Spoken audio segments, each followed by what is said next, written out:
And the reason you don't hear is because, as you all know, and majority of you in front of me have covered other impeachments, including for governors.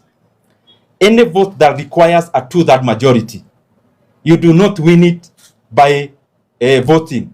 You win it by denying the 2/3 majority in the House.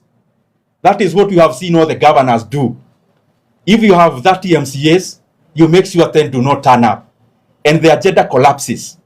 And the reason they do that, and has been happening, is that there is still a huge possibility that a person who actually came to save you will be bought along the way, as it happened even in this particular case.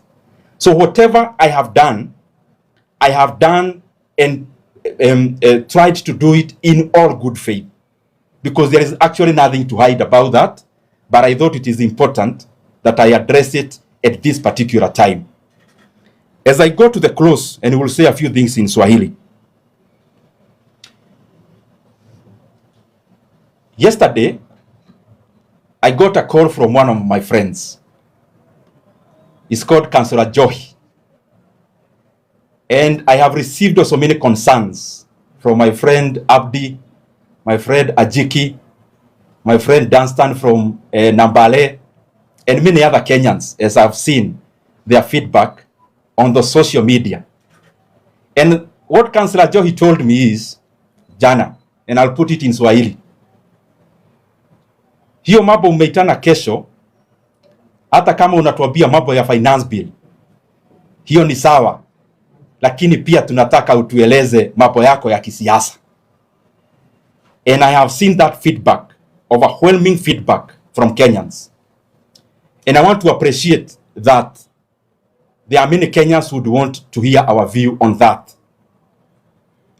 And on the same call, before I address the main issue, another person, actually not that one, another person called me. I've been having many conversations with Kenyans. One Kenyan concerned told me, you need to clear some of these things that are being done by, of course, in the political space. Because when you are vulnerable, the way I have been vulnerable for the last 1 week, even the political competitors, of course, they get a field day and they want to maximize on it. So one of them told me, hey, you heard what Junet said? Then I asked him, what did he say? He said something in effect, then I went and checked, maybe you have seen. Then I asked the same person, did you believe Junet? The person told me no. Then I told him that question has been answered, that it is not important for me to respond to such an issue where even Kenyans themselves, they know some of the people raising them, they do not trust them by themselves because of how they have handled other matters before.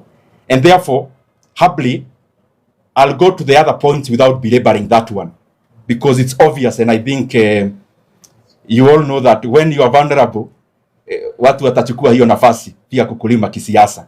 And I don't blame them because makosa ni yangu. The things I've been saying, to put it very plainly, especially matters to do with the economy and the running of the economy. There is no way you can do those things when you are supporting the government. It is obvious. Because if you are doing that, then you just give them your views. So I hope now with clarity is that I keep on giving alternative voices even in public and parliament. Because as Kenyans are very quite aware, we no longer support the government of the day and how it runs the affairs of the economy.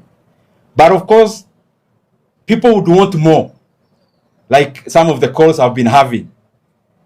And there is a person I asked this question. Between the issues that we've been handling that are very weighty, for example, the ones that I have cited, I have been thinking it is also important for us to have people who are soberly looking at such issues that are far-reaching to the welfare of our country, Kenya.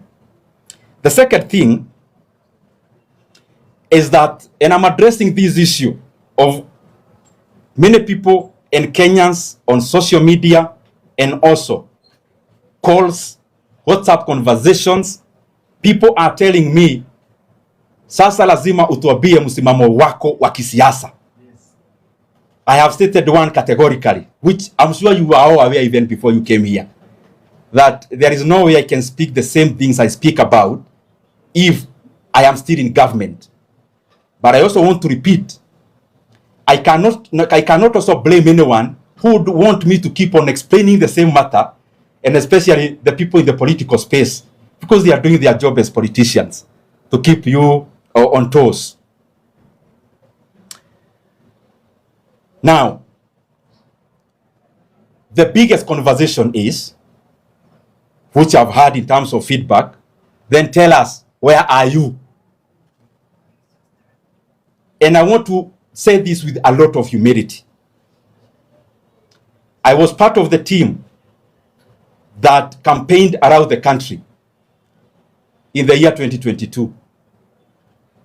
And most of the times when I tried to give alternative views and to criticize, the message that always comes to me loudly is, but you are part of these people. It is you who came to convince us. And out of that learning, probably, it has made me to be more cautious and reflective. I have taken a lot of time to look at the political scenario in the country. And I'm still taking that time, because I would request and plead with Kenyans to understand my perspective, that the single most important decision that we are going to make as a country is that decision about how do we want our country to proceed. And how we want our country to proceed is bound up together with who are these individuals who will come together and do this job.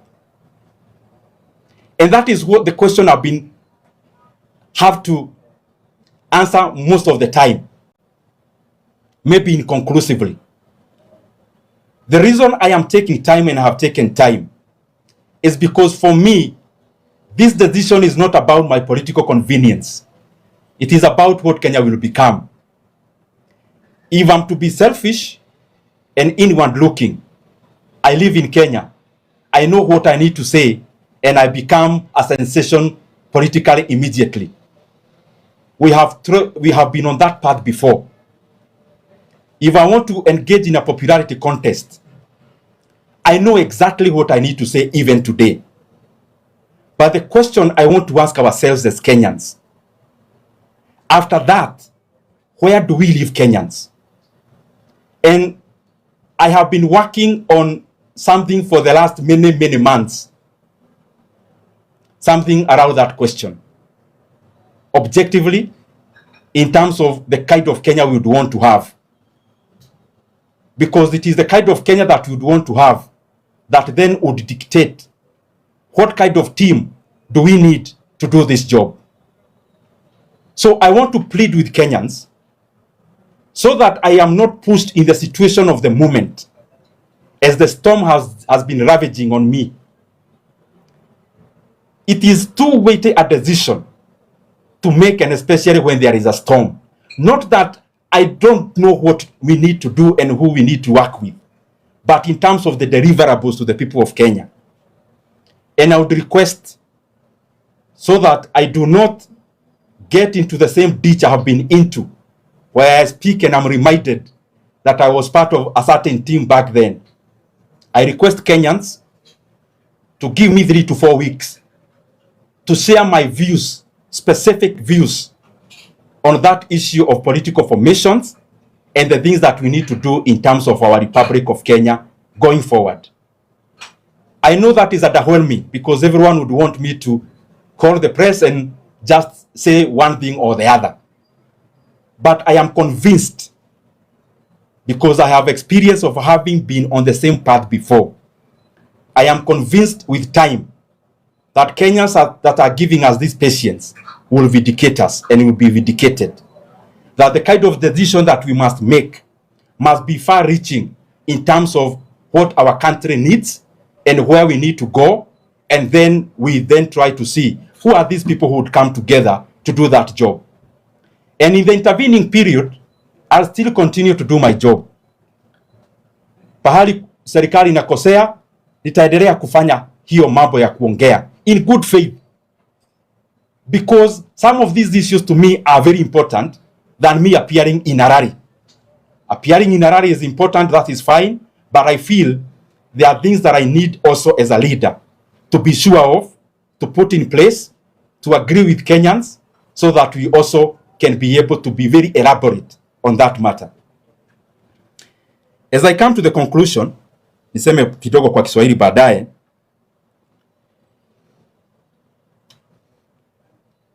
Kwa bahati ni kwamba viongozi wengi Kenya, hata wale wako katika opposition, and especially those ones are my friends. I talk to almost all of them. Basically almost all of them. And the majority of them are my friends. But I'm also convinced that the decision that I should take must never be based on friendship to this person or the next. Must be a decision that I can be able to defend for many more years to come. I do not want to be in a situation where a government is formed and in the December of 2027, Kenyans are dissatisfied as we did the previous time. And that is why I still plead. I need time, as I've stated, 3 to 4 weeks. I share my opinions and I share my thoughts with Kenyans, and I know they are reasonable, something I've been working on for a very long time, and I know Kenyans will appreciate that my silence has not been in vain. It has been for Kenyans, not for my political convenience. Nikisema machache kwa Kiswahili, kwa sababu ni vizuri pia tunajikakamua kutumia lugha ya taifa. Na najua pia hapa kuna watu ambao wanajua Kiswahili kuniliko, mtanikosoa na mniruhusu nichanganye kidogo kwa Kiingereza kiasi. Nataka nitumie fursa hii ya kwanza kutoa msamaha kwa Wakenya kwa disappointment ambayo nilisababisha wakati tulikuwa tunapiga kura ya Finance Bil pale bungeni last week. Ni vizuri niseme vizuri na gaubaga ya kwamba haikuwa nia yangu ya kukwepa wajibu wangu kama mbunge wa Kiharu na mbunge wa National Assembly. Na vile nimeeleza hapo awali, nimekuwa bungeni katika hizo jambo zote tulifanya za mswada wa fedha, na katika mchakato wote nimekuwa pale bungeni mpaka ile tunaita second reading.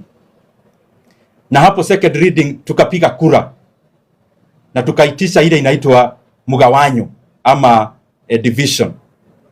Kwa bahati mbaya tukakuwa watu 27 wa bunge pale ambao walikuwa na maoni tofauti na yale ya serikali. Na vile mnajua ni kwamba kuita mgawanyo inahitaji kura 30. Na kwa hivyo tukapiga kura na ile inaitwa acclamation na ikaenda vile ilienda. Hiyo jioni nilikuwa nasafiri na nikasafiri na nilirudi actually the day before yesterday jioni, na pia ilikuwa safari ilikuwa ya kiumuhimu. Lakini si vizuri niendelee na kuexplain makosa ambayo ishafanyika. Ni vizuri kwanza niegemee hapo kwa msamaha zaidi. Na niseme nimepokea ujumbe an overwhelming feedback from the Kenyan people. Na katika maoni ya Wakenya nimeona mambo kadhaa. Na nitaongea tu machache kwa sababu ni vizuri ni clarify. Nikapata moja, Wakenya wananiuliza, wakati kumekuwa na kura kama hizi, kuna wakati mwingine umekuwa hauko bungeni. Kuongea ukweli ni kwamba katika mswada wote wa fedha ambayo imekuwa hapo awali, hata nikiweka ile ya last year ya 2025, mimi nimekuwa bungeni na nikapeana maoni yangu na nikapiga kura pale bungeni including 2025. Ya pili, nikaulizwa na Wakenya katika mtandao na pia katika simu, nikaulizwa na ile kura ya impeachment, nayo tunakumbuka pia. Na mkiangalia mtaona ya kwamba naibu wa rais Mheshimiwa Rigathi Gachagua hamujasikia pahali popote akilalamika. Ni kwa sababu hata yeye kama mwanasiasa mkongwe anajua kura ambayo iko kama hii inahitaji ile tunaita 2/3 majority. Hii kura hata ukiangalia zile zimeanguka katika Kenya, hata kwa counties, hazianguki kwa zile kura zimepigwa, inaanguka kwa wale wabunge hawajahudhuria. When you deny parliament the 2/3 majority, hapo ndio unatamatisha mswada kama huo. Na tumeona in the counties that have participated in those kind of situations. Ni vizuri pia niseme ya mwisho vile nilisema hapo na kimombo. Jana niliongea kwa simu na rafiki wangu mmoja anaitwa Councillor Josh. Wakati aliona naita press conference. Na akanieleza, wewe ujue ya kwamba hata ukitupea mambo ya Finance Bil, ile tunataka sana ni utuambie pia maneno ya siasa. Na pia nimepokea ujumbe kama huo kwa marafiki wengi, kama rafiki wangu Abdi wa Wajia, kuna rafiki yangu Dansan wa kule na Bale Busia, kuna marafiki wengi hata Ajiki wa kule Siaya. Na pia nimepokea ujumbe kama huo kutoka kwa Wakenya wengi, ya kwamba hata ukiita hii press conference, wewe ujue ya kwamba hata tukikulima, tunakulima Finance Bill, lakini pia lazima utoe maneno yako ya siasa. And I also want to be very, nataka nikuje na humility kwa Wakenya. Niwaeleze mimi nimeangalia siasa yetu yote ya Kenya. Na nimechukua muda. Na wengi ni kama wanataka lazima tuharakishe. Nikianzia hapo, mnajua ya kwamba mimi nilikuwa mmoja wa wale walitafuta kura ya hii serikali ambayo iko. Na kila wakati natoa maoni tofauti. Wakenya wananikumbusha, wewe ulikuwa pati ya hawa watu. Kwa hivyo hata ukiongea wewe bado uko na msamaha ya kuomba. Na mimi nakubali. Na ndio maana naona ni vizuri nikichukua hatua kama hii, lazima ikuwe hatua nimeiangalia kwa njia zote. Na vile mnajua nimekuwa mstari wa mbele kuongea mambo ambayo inadhuru wa Kenya. Hauwezi fanya jambo kama hizo. Haujasikia mtu mwingine anaongea mambo ya school fees inaongezwa, watu wanachukua mafuta ya Turukana, mambo ya deni. Hauwezi ongea mambo kama hayo ukiwa ndani ya serikali. Na hiyo lazima, it is obvious. Lakini kila wakati unajua kwa siasa pia ni mashindano. Kuna hawa watu wanataka pia kila siku na zidi ukiexplain. Na hiyo ni haki yao kama wanasiasa, kwa sababu siasa pia ni mabishano na mashindano. Lakini mimi nauliza Wakenya, tafadhali. Hii ndio hatua kubwa zaidi kama mwanasiasa nitachukua. Kujua, yes, hata kama hauko huko, tunaendelea aje huko mbele. Na si ati ni jambo sijakuwa nikifikiria. Nimekuwa nikifikiria, na kuna mambo nimekuwa ninafanya kwa miezi ambayo imepita. Na ndio naomba Wakenya, tafadhali. Mimi nitawapea maoni yangu na fikira zangu in the next 3 to 4 weeks, nikikamilisha ile kazi nimekuwa nikifanya inaegemea na hiyo mambo ya decide ni timu gani watu wataendelea nayo mbele kisiasa, kwa sababu ni kazi huwezi fanya peke yako. Na najua hata nikiitana hii mkutano ya leo, pengine kuna Wakenya walitarajia nitakuja niwaambie ni huyu na huyu na yule, na ni haki yao, kwa sababu nyinyi Wakenya ndio wadosi wangu. Lakini kwa sababu ni pahali nimepitia mimi mwenyewe, ya kwamba miaka hata haijapita 4 nilikuwa pale, tafadhali mimi naomba subra. The next 3 to 4 weeks mimi nitoe maoni yangu. Nikishatoa maoni yangu, tuamue sisi wote kama Wakenya mwelekeo ni mgani. Na mwelekeo ile na maanisha teams ni gani, watu ni wagani, mtashikana mkono na nani na nani na yule mwingine. So kwangu, ningetaka nikuwe na umaarufu zaidi wa kisiasa. Mimi najua kile naweza sema saa hii, na umaarufu itaenda juu. Lakini Wakenya wadosi wangu, hiyo ni njia nimepitia hapo awali, na vile nimesema, hii decision ndio decision ambayo ni mzito zaidi kwangu, na mimi sijui kufanya mambo katika nusu. Mnajua hata mkiangalia katika last campaigns, mimi nikiamua ni njia hii, naingia na miguu na mikono na kichwa na kila kitu, kwa sababu when I am convinced about something, napenda kuifanya na roho moja. Na kwa hivyo mkiona nachukua muda, si kana kwamba kuna any other consideration or fear. Ni vile naona hii ni decision ambayo nafaa kuface wa Kenya nikiwa very very sober. Nimeiangalia kwa njia zote, nieleze wa Kenya njia zile zote nimeiangalia. Tukiwa wa Kenya sasa tuamue. Mimi kama Ndindi Nyoro, wa Kenya wakiwa wadosi wangu, nikiwapea maoni yangu ile mimi najua nitatamatisha kuiweka vizuri kwa wiki 3 ama 4 zinazokuja. Najua hakutakuwa na taswishi hata tukiamua njia tunaenda. And very lastly, there are people, because I have been reading, and as you are aware, it has been very tough for me reading the kind of things I've been reading. It requires ujihurumie pia wewe. Na nikisoma hizo jambo zote pia nikaona kuna watu maybe wanafikiria, especially hii wakati wa Finance Bill, pengine ni kuogopa kitu yeyote. Na mimi nauliza, especially nyinyi mko hapa marafiki wangu, nimewaita katika hii ofisi nikaongea mambo mazito yenye haujasikia kwa mtu mwingine yeyote. You cannot take the government head on when it is increasing school fees if you fear anyone. You cannot speak about the issues of people taking Turkana oil as their personal belonging when you fear anyone. You cannot talk about illegal debts singularly as a single person when you fear anyone. So when I try to balance those things, I try to balance them just for the benefit of our country. And as I stated before, I know what political convenience would call for me to do.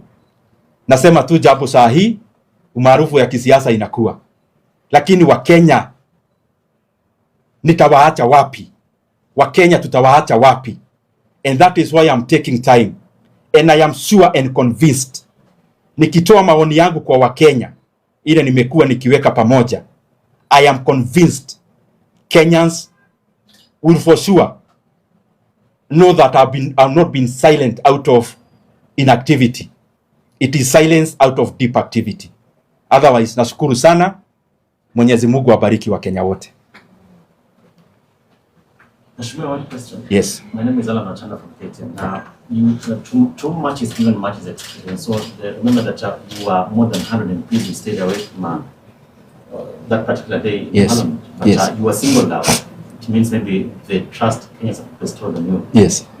And most of them were saying that maybe you are a mole. Yes. That's why you stay away during a crucial times. Yes. Could you maybe just clarify and precisely, maybe just tell them that I'm not a mole. Yeah, okay. I act independently. Thank you very much, my brother, for that's a very good question, because nimeipata pia kwa watu wengi. Na ameuliza a very direct question. To paraphrase it, could you be a double agent? Ile pengine unafanya kazi na wale na unafanya kazi na wale. Kwa bahati mzuri ni kwamba kama wewe unafanya kazi KTN, the people can only accuse you for working for NTV within KTN if you work for KTN. Now me, I've been handling my issues alone. Even if I talk to so many other friends, you have seen me alone. So there is no way I can be working for these other ones, for maybe to do harm to these other ones, and I'm not anywhere. And precisely the reason I'm saying that mimi nitapeana maoni kwa Wakenya is because, as you all know, I've been handling my issues alone, singularly. And ile swali umeuliza, ati could you be working na wale watu wengine kwenye nimeeleza tulitoka? Let me ask you a very simple question, because inaweza kuwa ni sisi hatuelewi siasa vizuri. So mtaenda mkae chini na mtu akwambie wewe enda useme nimeiba mafuta ya Turukana, lakini wewe ni mtu yangu. Wewe enda useme tunakopa pesa illegally. Wewe enda useme tunataka kuongeza school fees. Enda useme tunataka kuuza Safaricom kwa bei duni na tunaiba pesa pia hapo. I do not practically know how that would work. And the people I've dealt with and the people of Kiharu know, because maybe I've related more closely to the people of Kiharu, having been member of parliament for Kiharu more. They know, I mean, what you see is what you see. You've covered me many times. Whatever you see I've written here, there is nothing hidden behind it. What I am saying, for example, today, and I know Kenyans will appreciate, when I come maybe 3 to 4 weeks, na nipeane maoni yangu, na nipeane ile kitu nimekuwa nikifanya, Wakenya wataona ya kwamba nimekuwa nikiwafanyia haki. So I think that there is clarity, that it is clear, I mean it's obvious that I left government. It's obvious.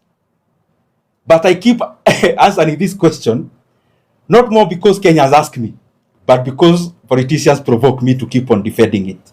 So I don't know whether there is anything to add on that. Yeah. Yes.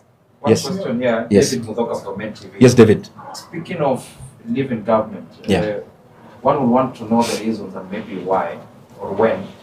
There have been accusations that you have a grudge with the president. Perhaps he never picked you as Gachagwa's replacement. Okay. You also have a grudge maybe because you were kicked out of the budget committee as the chairperson of the budget committee. Okay. You can address that. Na mwisho tu kabisa, you've spoken of Finance Bill 2025. Kuna maswali kuhusu ni wapi ulipigia kura Finance Bill 2025. Vile unajua ni kwamba Muthoka, wacha nianze na hiyo ya 2025. Vile unajua Finance Bill ya 2025 tulikuwa pale bungeni tuka debate, ilifanyika na acclamation. Ukitafuta records za bunge zitakuonyesha hivyo. I was there. You have Hansards in parliament, you can check. I mean, there is nothing to run away from. I face these issues head on. Hata hii ya juzi ni mambo tu ambayo singeepuka. And it was nothing about any fear, any plan. There was nothing absolutely about that. Otherwise, why would I have spoken the same things I was speaking? Then you ask me, what happened that then you are no longer in government? The whole issue, as you are all aware, started during the impeachment. It was not an event. It was a process. I did not participate. And I actually I went to the people who are promoting it. Let me put it to perspective so that, because Wakenya wako na haki ya kuelewa pia. So impeachment ikafika. Kwa hiyo wakati we were in the same team. We were one cohesive team. Kulikuwa tu na mikwaruzano, but generally we were one team. So the issue of impeachment came and it ran very fast. Ikaenda kwa kasi. Na mimi nikaangalia hilo jambo kama binadamu, nikaliangalia kama Mkristo, nikaliangalia kama mtu, even before being a politician. Na mimi nikaona sitashiriki. And I went to the people who are promoting it. And I told them, my conscience is not here. Na mimi sitashiriki katika hii impeachment. Na nikawaambia that whatever cost that I need to pay, I'll not blame anyone.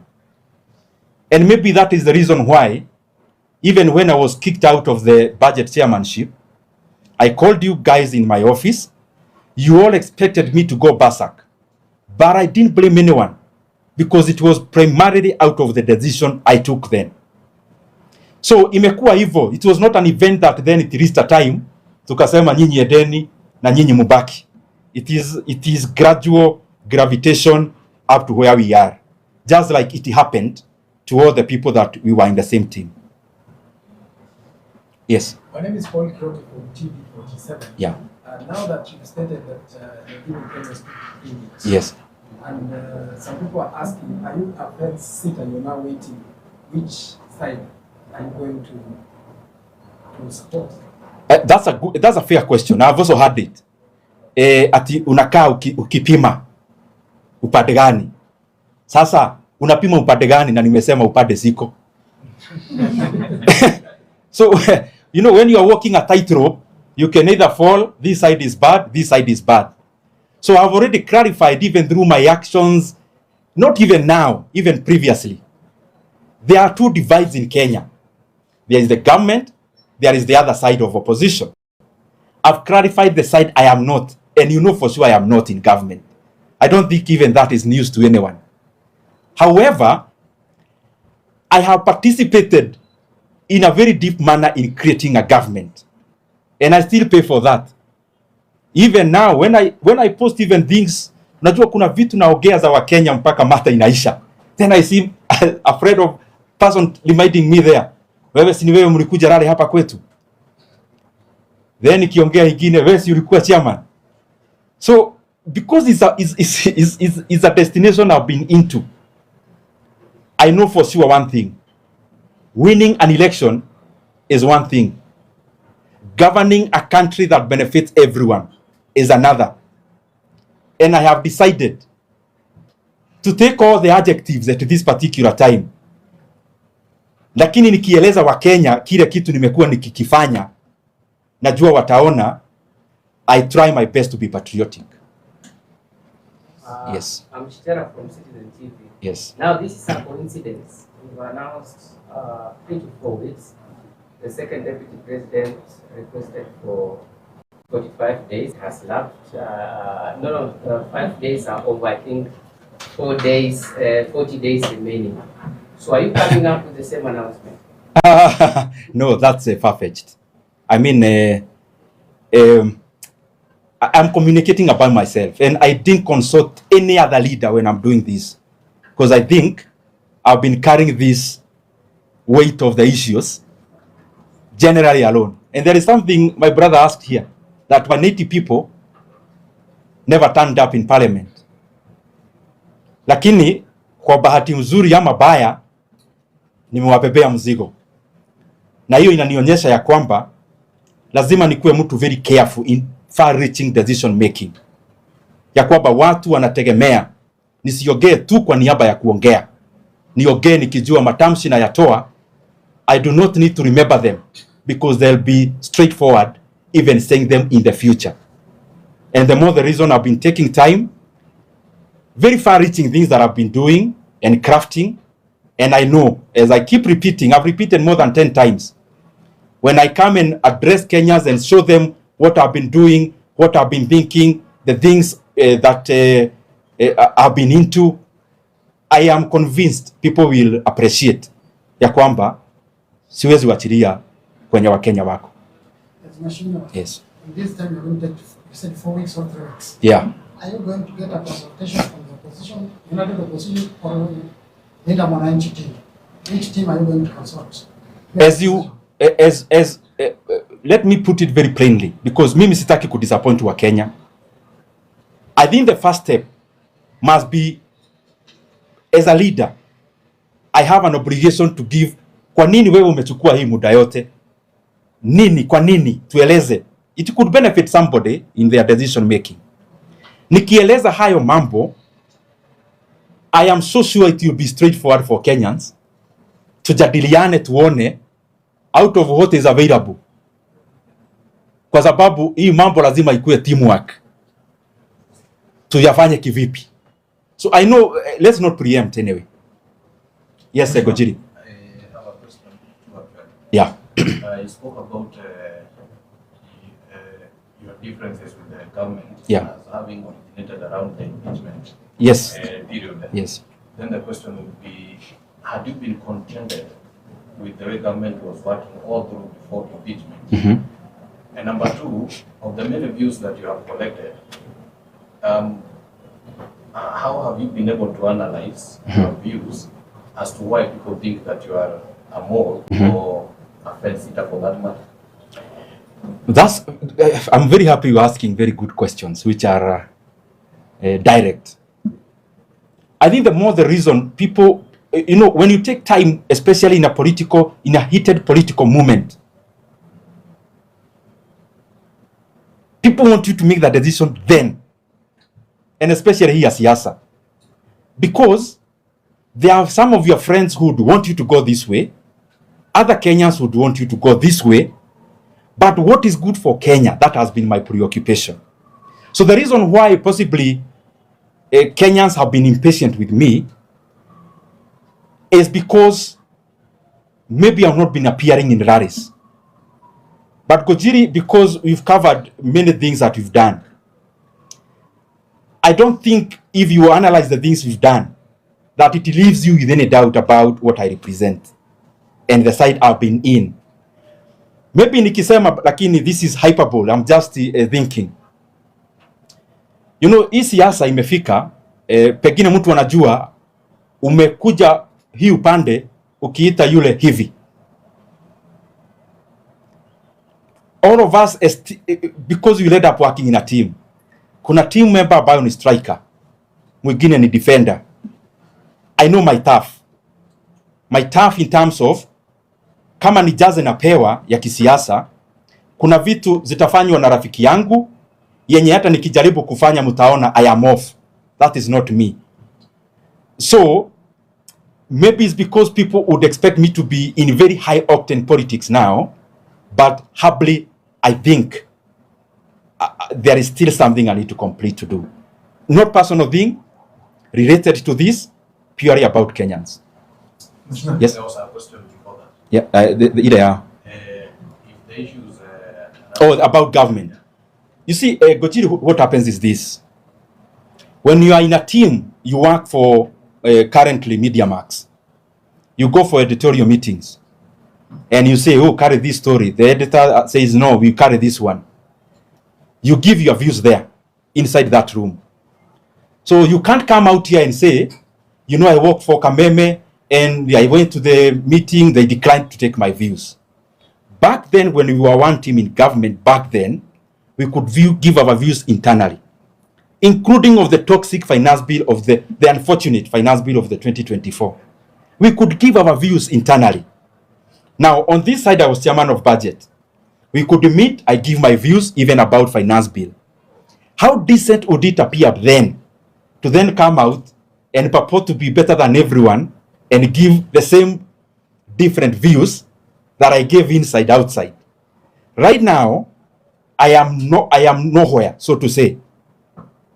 Because, as I've told you, you know for sure I left government. But on the other side, I've not crystallized. How do we move forward as a country? To be very honest. And that is why I've been taking time and working on what I've talked about. So, I am just hoping I have answered you. So, if, yeah. if for example, the impeachment did come about. Yes. And assuming that there were issues that you raised and possibly they were not addressed in the manner that you would have wished. Yes. Would you have foreseen yourself in a situation where you would have opted out of the government? Possibly. I can't rule that out. But also, I don't know whether some of those views would have been taken. So I don't know. It's not something I am able to predict. Yeah. Mheshimiwa, Yes. you know, it's only I and you who have many followers online. Huh? Yes.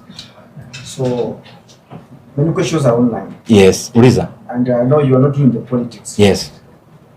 In terms of finance bill, you did not vote. Yes. People are asking, were you paid? Because one of the tactics where the government Yes. uses, Yes. whereby it pays for trip for some MPs Yeah. who will not vote. And you know that trick, eh? I know it. So Let me answer you that. clear. Let me clarify this very singularly.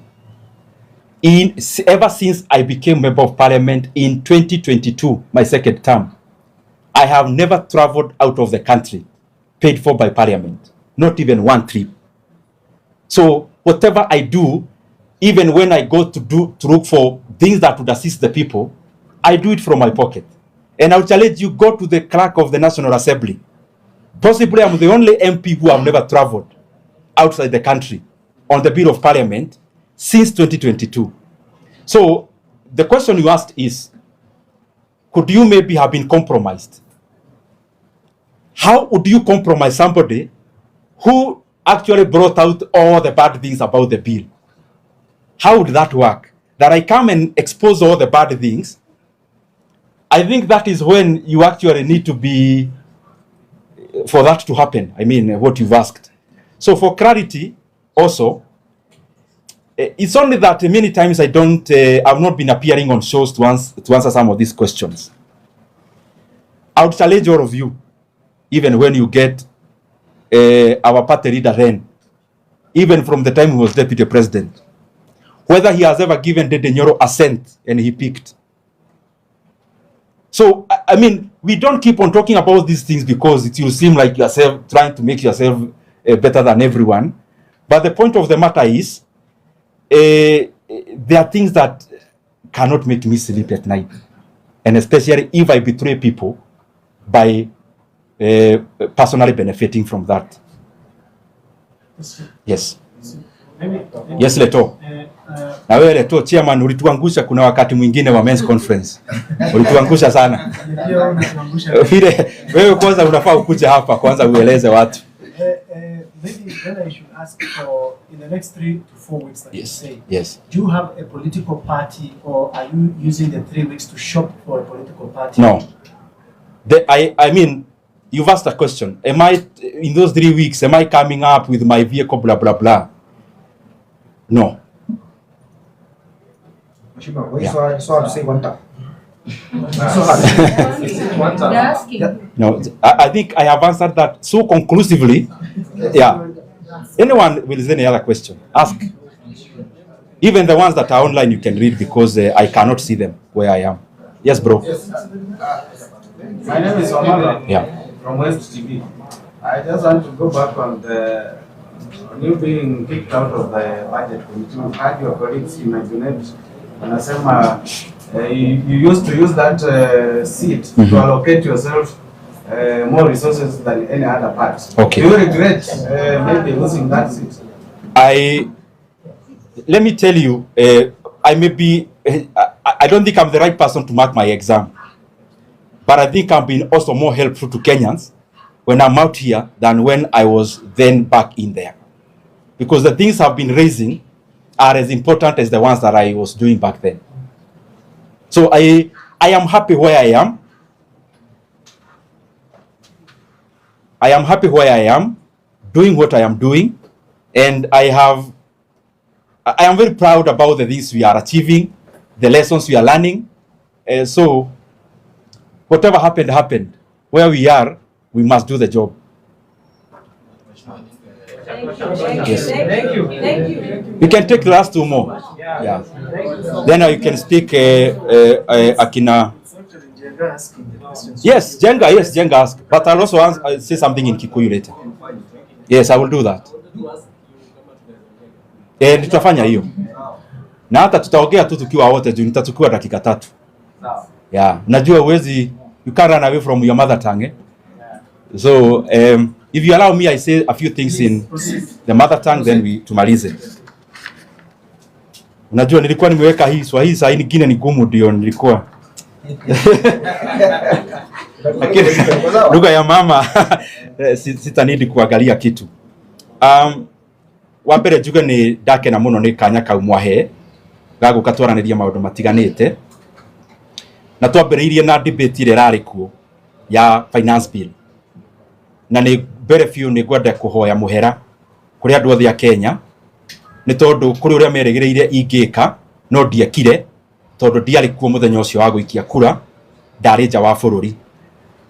Na hari uhoro-ini ucio wothe wa Finance Bil ndari thiini wa uhoro ucio ngiheana mawoni tofauti maria mangeteithia andu a Kenya o kuma riria maundu macio mokire bunge o nginya kurikiriria uhoro-ini wa guthondeka budget na uhoro wa guthondeka Finance Bil ni uhoro ngoretwo ndi thiini waguo na ngaheana mawoni na ngahia Kenya maundu maingi mari thiini na uhoro ucio ni ndirakena gukorwo ndiyurutite.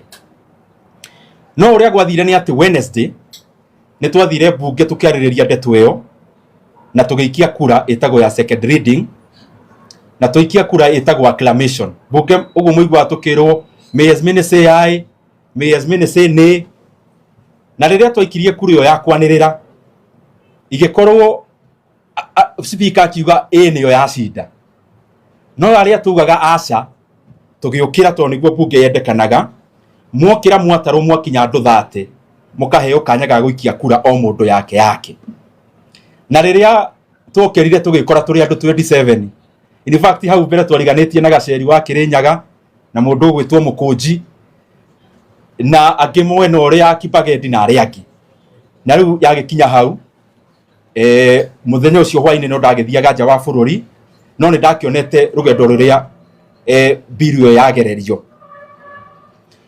no ni gwenda njugi atiriri ati ona thiini wa bunge na nja wa bunge ni tugeretie muno gukorwo tukiruta maundu maria mangiteithia andu a Kenya na ni gukena ati ona nja wa bunge maundu macio no mahotekekaga ni tondu ta December ni kwari na uhoro wa kuongererwo fithi thiini wa thukuru citu cia day na riria uhoro ucio wokire ndi umwe waria mafinganire na uhoro ucio na thirikari igitigira kuongerera fithi magiuka na uhoro wa kwendia Safaricom na ngitindikana nao na uhoro ucio woka bunge ukihituka no kuhitukira ndumiriri iria ndarutaga igoti rikiamba kurugamia ona gukorwo ndiracokire gwitikiria uhoro wa mathire ma bururi ni ngoretwo ngiaria uhoro wa andu aria maraia maguta maitu maturukana maundu macio mothe ndimaragia tondu ni maguteithia bururi witu ni ngwenda anse maundu meri maria nyonete andu makinjuria ng'enda-ini ya mbere makanjuria he mundu turaririe nake ira murata wakwa wa kuria Nyandarua witagwo Councillor Johi aranjuria we munene ona ugituheaga cia finance bill no nginya utwire uhoro wa siasa urugameire ku no uhoro ucio njugi atiriri andu aitu uria muyi uria twari mbere na kuria twari mbere ni twaumire na gutire nganja kuria andu othe kuringana uria mundu angiona maundu maria njaragia ndigwiciria hari nganja hari o mundu o wothe ati ni tumire thirikari tene no of course tondu siasa ini ni kiharo wina andu ona aria muragicinda na maundu ini maingi gukiri andu magikaraga magicokagia mundu o ndoro ini o iyo o hindi no riu he kiuria kingi mundu aroria atiriri ndugitwire ni naku no kirite niki nie ndikoretwo ngirite na uru na hari ukorwo kaundu ngoretwo ngika mieri mihituku iganona na mwahe kanya ni ngaruta maboni makwa kanya ga ciumia 3 kana 4 iguka ndute maboni ma maundu maria ngoretwo ngika megie gutwara Kenya mbere kana megie uri andu mangenyitana na bururi wa Kenya ugacire na kuma hau ni ndiramenya ni tukona njira njega muno twamba kumenya ni kuturathie na in terms of guthie kuria turathie tukwenda bururi uthie atia na koguo ona muona njoete kahinda karaihu nie ni mwendie tigagira dana korwo maundu-ini maritu makirio na gukira maria mari kuo dana nyitwo ngahingirwo ndanagerera maundu-ini maritu koguo gi siasa ndire mundu wa gwitigira ndau no ni kwenda munjitikirie kahinda kau ndagweta na gitumi ni tondu ndari amwe maria mathondekire thirikari eno ni ithuĩ tworũrire kundu guothe tugithie kuria Marsabit tugithie kuria Siaya tugithie kuria Murang'a tugietha kura na hingo ciothe ona ndaria no ndirikanagia atiriri we githe ti mwatureheire andu aya tutingenda mundu gucokera mahitia na nikiona muona nie njoyete kanya kau ndikoete tondu ni kwenda kuruta ndumiriri ikindirite na ndumiriri ironeka ni thuthurie wega niguo tukioya ikinya ndikoi ikinya nie ria kundeithia na siasa ciakwa no tuwe ikinya ria guteithia bururi witu tondu bururi witu wina bata gukira ithuothe turi atongoria na wa muico ni ndirakiona ong'enda-ini na ciuria kuri hindi ngiwana kurutari bunge gugikio kura hari finance bill ciothe iria ciothe ikoretwo ciekuo nie ndire ndakorwo itari bunge nginya ya 2025 ngoretwo ndi bunge mahinda-ini macio mothe na igi ndirorio ni